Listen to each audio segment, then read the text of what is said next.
இயேசுவின் அன்பு. கிறிஸ்து இயேசுவின் நாமத்தினாலே உங்களுக்கு அன்பின் வாழ்த்துக்கள். யோவான் 15ஆம் அதிகாரம் 7ஆம் வசனம்.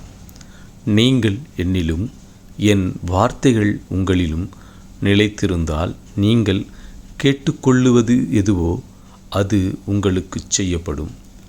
பிரியமானவர்களே, கர்த்தர் சொல்லுகிறார், என் வார்த்தை உங்களிலே இருக்குமே ஆனால் நீங்கள் எதை கேட்கிறீர்களோ அதை பெற்றுக்கொள்வீர்கள் என்று கர்த்தர் சொல்லுகிறார்.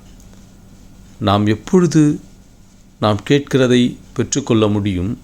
கர்த்தர் நம்மோடு கூட இருப்பார் என்றால் கர்த்தருடைய வார்த்தை, அவர் வார்த்தையை நாம் இருதயத்தில் வைத்து அதன்படி வாழும் பொழுது, ஆதியிலே வார்த்தை இருந்தது, அந்த வார்த்தை தேவனாயிருந்தது, அந்த வார்த்தை தேவனிடத்தில் இருந்து வந்தது.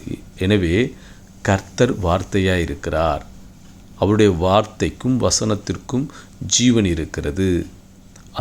அந்த வார்த்தை நமக்குள்ளே வரும்பொழுது அது கிரியை செய்கிறது, அது ஜீவனை கொடுக்கிறது.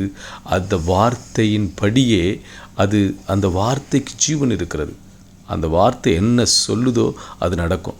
அப்போ அப்படிப்பட்ட வார்த்தை நம் இருதயத்தில் இருக்கும் பொழுது அதை நம்ம கை கொண்டு அதன்படி நடக்கிறவர்களோடு கூட தேவன் இருப்பார். கர்த்தர் அவர்களோடு கூட இருப்பார்.